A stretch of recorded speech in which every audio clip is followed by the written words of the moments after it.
All right. Welcome back, everybody. Thanks for joining us on this short episode of Transit Clips. Remember, we're going to be posting these videos online and probably on our website, so check it out. Transit Clips is just going to be weekly educational programs for you pertaining to whatever the questions or issues might be. Wanted to let you guys know that we have now met with the City and County of San Francisco twice already pertaining to our contract negotiations. Remember, we have 5 tables that we are negotiating. 9163 transit operators, 9132 transit fare inspectors, 7410 automotive service workers for the MTA, 7410 automotive service workers for the CCSF, and then the multi-unit bargaining group, which consists of disease control investigators, public health inspectors, and the curators over at the library and the museum. Is that correct, Pete? And the airport. And the airport. All right, awesome. So those are our 5 tables for the 9163s. We've already met twice.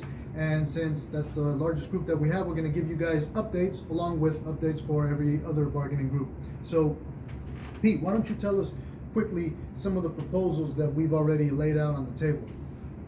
Well, an interesting first one, Roger, is you went back east and you brought one of the chair people with you to talk.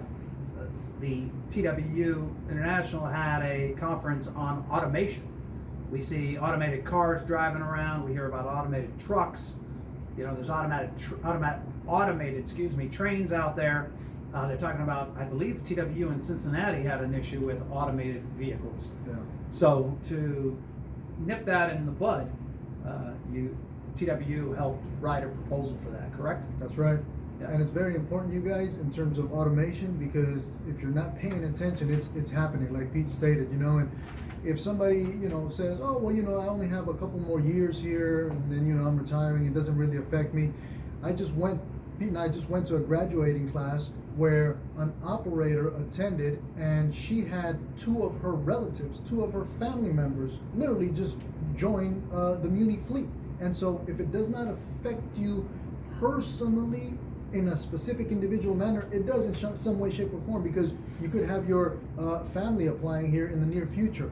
And if we don't have protection in terms of automation, then the jobs for humans are going to go to the robots. So that was a very good proposal that we put on the table, and so we're waiting to hear back from the agency. So that was one of the proposals, automation. What else did we put? Let's remember, 15, 20 years ago, for the newer operators, we might not know this, but the Golden Gate Bridge toll collectors were members of TWU Local 250A. As drivers, we're like, oh great, now we can just speed through. But that eliminated jobs. So, yeah. All right, another one, Roger, is penalties. So this came up, for instance, shoes. A lot of people were upset. People were posting on Facebook and other places, hey, I know we're going to get paid eventually, but it's the principle. The SFMTA is violating our rights, and I got it. The first paycheck came in January, no shoe money, and it wasn't just the 9163s. This is what our automotive service workers as well. Second paycheck came, no shoe money. So we went to bat. This is what happens, Buffett. This is what a union's supposed to do. The agency, the company, whoever you work for, violates your rights. The union then steps in and says, wait, hold on, and gets it fixed. Now, the problem for some people was, well, they paid us 4 days late. And how do they keep getting away with that? So, Roger, eventually, we did file a grievance about a week later. The grievance says, since they paid 4 days late, next year we want them to pay at least 4 days early, which would be, I believe, December 26th or 27th. But sometime in December is what the grievance said. So people, I'm sure you'd love to buy new boots or at least receive shoe money in December. But we shouldn't have to do that. What happens? People get their paychecks late. People don't get a paycheck. We just had an operator out of Flynn reach out to us, and Michael Dennis actually took the lead on that because he's the one who deals with payroll, reached out, and this operator got paid. So we want it to be in the future that there are financial penalties. Right now it's like, oh, we didn't pay, I'm sorry. And our contract actually says that there will be a check written. Within 4 hours. Yeah. They don't even have checks. If you don't get your paycheck on payday, then thou shalt be paid within 4 hours. Yeah, That's yeah. according to our contract. But there is no or else. And so Yeah. we have decided to insert that, or to hopefully get it added as a proposal in Yeah. terms of, if you do not do X, Y, and Z, then this will happen, meaning a penalty. So we have penalties against the operators all the time. If you run a red light, if you run a stop sign, if you show up late to work, if you get an AWOL, there's penalties associated with all of that. But there's no penalties against the agency whenever they mess up. So that's the point of this proposal in terms of Yep. penalties. All right, anything else That's that we presented, Pete? Well, there is there is a life insurance policy in our MOU for the 9163s. If somebody passes away, they get $50,000. The family gets $50,000. But that's just, someone's at a Giants game, falls off the upper level. Somebody's skiing, like Sonny Bono, and crashes into a tree.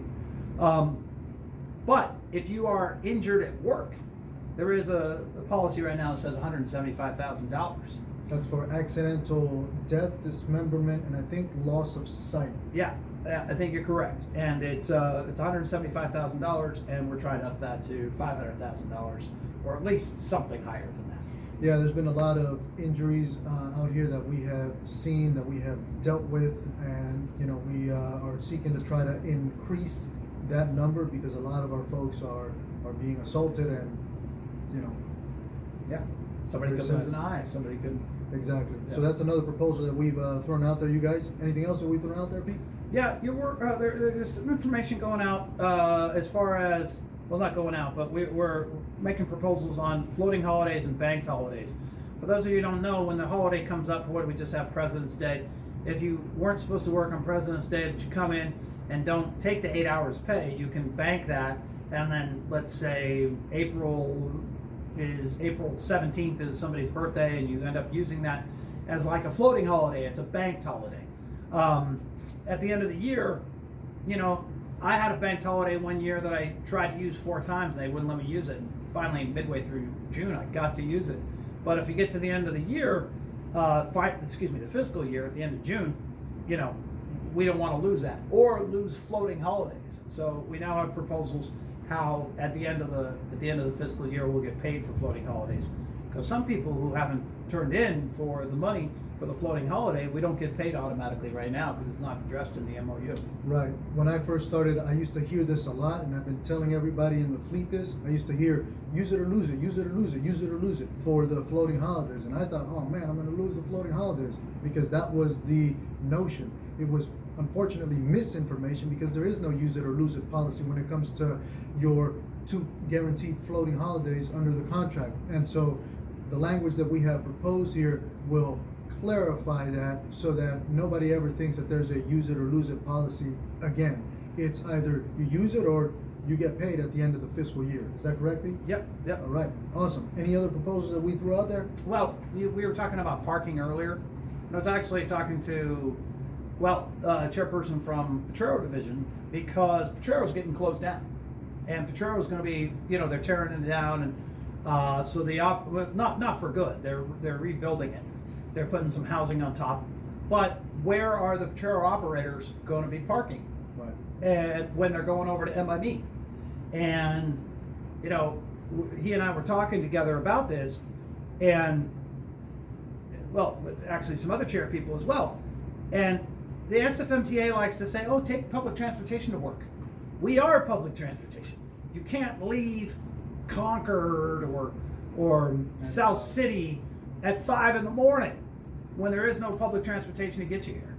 So that's parking. We're working on parking for every division. That's very, very important, you guys. So we do have a proposal out there, and we'll see how that ends up unraveling. So cross your fingers, right? Stay tuned. Anything else that we threw out there, Pete? Well, we haven't thrown it out, Roger, but the thing about the San Francisco Labor Council, so we are as a union are part of the San Francisco Labor Council, which is the union of unions here in San Francisco, because in the same way that we as members of 258 stand stronger together, the unions stand stronger together. And 3 years ago, for our last contract, the unions stood together and we got our raises working together And some people pointed out, hey, we got the same as those people. Yeah, we got the same as those people because we work together. And you and I were talking about this earlier, but we forgot to, when we were talking about it, remember that the mayor back in, was it 2020? Tried to push off our raises for 2 years. Correct. Tried to give us 0, 0, 3, and 3. Right. And we, as the San Francisco Labor Council, as the Public Employees Committee, the PEC, which is a subcommittee of San Francisco Labor Council, the unions who work with the city and county of San Francisco, we stood strong together. We worked with the Board of Supervisors, right? And we kept our raises because the mayor at City Hall said, nope, let's get rid of those raises. We can't afford it. But we worked with the Board of Supervisors and the PEC. So my point is, the PEC is working to get us all to stand together to make some big, strong commitments to have a good raise. Some people I've seen posted, oh, we need this, we need that. Well, if we only took 3%, it's way below inflation. We are aware of that. Other unions are aware of that, and we're working on that. So that's very important, you guys. To sum that up, once again, we are working collectively with the PEC, which is the Public Employees Committee, which is a branch of the San Francisco Labor Council, in terms of going at the wage increase collectively. So if they get something good, then we too will benefit from that. So we are not going at that alone. We are going at it collectively. As the Public Employees Committee with the City and County of San Francisco, all of the labor unions collectively fighting for one particular wage increase, which will be uniform throughout all of the organizations in the PEC. We are working on that collectively, not individually. Okay? So we do have, we did run out of time here. Wanted to make this short, but the information that we're bringing to you guys is pretty important. And like I stated earlier, we will be making more videos on a weekly basis to keep you updated with whatever the issues may be, whether they're grievances, contract negotiation, proposals, whatever the case may be, money, etc. Anything else, Pete? Yeah, I know we're running out of time. One thing we failed to mention, they're not calling it hazard pay. What are they calling it, Roger? An appreciation pay? Appreciation pay. Yes. So the PEC is sending forward a proposal for appreciation pay for employees for the city and county of San Francisco. You might call it hazard pay, but the city is probably not going to want to call it that.